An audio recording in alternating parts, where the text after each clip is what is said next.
Office ഒക്കെ wear ചെയ്യുമ്പോൾ use ചെയ്യാൻ പറ്റിയ അടിപൊളി ഇന്നോവയ കളക്ഷൻസ് ഉള്ള ഒരു ഷോപ്പ് നമ്മുടെ ചേലക്കരയിൽ സ്റ്റാർട്ട് ചെയ്തിട്ടുണ്ട്. അപ്പൊ നമുക്കൊന്ന് നോക്കിയാലോ. ലേഡി ബഗ് ലിങ്കറി ആൻഡ് ഇന്നോവയ സ്റ്റോർ ചേലക്കര. ഫോട്ടോഷൂട്ടും മോഡലിംഗ് ഒക്കെ ചെയ്യുന്നവർക്ക് യൂസ്ഫുൾ ആയിട്ടുള്ള ഇൻവിസിബിൾ ബ്ര, പിന്നെ ബിഗിനേഴ്സിന് പറ്റിയ സ്പോർട്സ് ബ്ര, അതിൽ തന്നെ push up, non push up, seamless, full covered കളക്ഷൻസും ഇവിടെയുണ്ട്. പിന്നെ ഇമ്പോർട്ടഡ് ക്വാളിറ്റിയിലുള്ള ബ്രാലറ്റ്സ്, പാൻറ്റീസിലും ഒരുപാട് വെറൈറ്റി കളക്ഷൻസ് ഉണ്ട് കേട്ടോ. പിന്നെ വെസ്റ്റേൺ ഡ്രസ്സിനൊക്കെ മാച്ച് ആവുന്ന ഫുൾ ആൻഡ് ഹാഫ് സ്ലിപ്സ്, അതുപോലെ തന്നെ ട്രെൻഡിങ് ആയിട്ടുള്ള കോട്ട് സെറ്റ്സും ഇവിടെയുണ്ട് കേട്ടോ. പിന്നെ സാരി കൊടുക്കുമ്പോൾ പെർഫെക്റ്റ് ഷേപ്പ് വരുന്ന ബട്ടക്സ് പാഡ്സും ഷേപ്പ് സ്കേർട്സും ഇവിടെയുണ്ട്. നമ്മുടെ ലൊക്കേഷൻ വരുന്നത് near Chelakkara police station, opposite save mart super market. മുഖ്യമന്ത്രി വി ഡി സതീശനും പ്രധാനമന്ത്രി നരേന്ദ്രമോദിയും തമ്മിലുള്ള കൂടിക്കാഴ്ചയ്ക്ക് പിന്നാലെ CPM-നെ തകർക്കാൻ ലക്ഷ്യമിട്ടാണ് ED റെയ്ഡ് നടത്തുന്നതെന്ന് S. അജയ്കുമാർ ആരോപിച്ചു.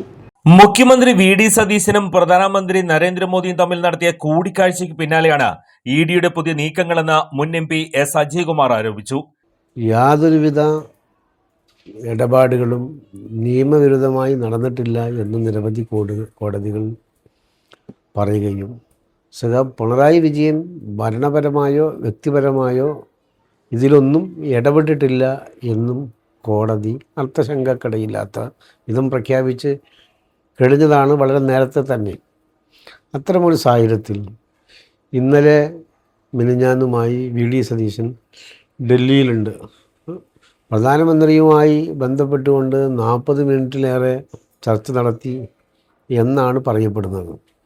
അതിനു മുമ്പേ ദുരൂഹമായി ഒരു ചാർട്ടേഡ് വിമാനത്തിൽ അദ്ദേഹം മംഗലാപുരത്ത് പോയി ചില BJP നേതാക്കളും അതോടൊപ്പം തന്നെ ശബരിമല സ്വർണ്ണ തട്ടിപ്പ് കേസിലുൾപ്പെടെ പ്രതിയായവരുമായി നടത്തിയ രഹസ്യമായ ഗൂഢാലോചന ഇതിനകം പുറത്തു വരികയും മാധ്യമങ്ങളും അതുപോലെ തന്നെ ഇടതുപക്ഷവും മറ്റു ചില രാഷ്ട്രീയ പാർട്ടികളും ഒക്കെ ഇതുമായി ബന്ധപ്പെട്ട് ചില വ്യക്തത വരുത്തണം എന്നും കേരളത്തിലെ മുഖ്യമന്ത്രിയോട് ആവശ്യപ്പെട്ട സമയത്ത് വി ഡി സതീശൻ ഇതുവരെയായി കാമ എന്ന് പറയാൻ വേണ്ടി തയ്യാറായിട്ടില്ല.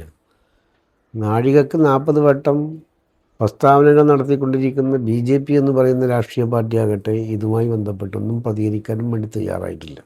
മതനിരപേക്ഷ പ്രസ്ഥാനമായ CPM-നെ തകർക്കുക എന്ന ഒറ്റ ലക്ഷ്യം മാത്രമാണ് ED റെയ്ഡിന് പിന്നിലുള്ളത്. രാഷ്ട്രീയ വൈരാഗ്യം തീർക്കാനും പാർട്ടിയെ ജനമധ്യത്തിൽ അപകീർത്തിപ്പെടുത്താനുമാണ് കേന്ദ്ര ഏജൻസികളെ ഉപയോഗിക്കുന്നത്. ഇത്തരം രാഷ്ട്രീയ പ്രേരിത നീക്കങ്ങളെ ജനങ്ങളെ അണിനിരത്തി പാർട്ടി ശക്തമായി നേരിടുമെന്നും അദ്ദേഹം വ്യക്തമാക്കി.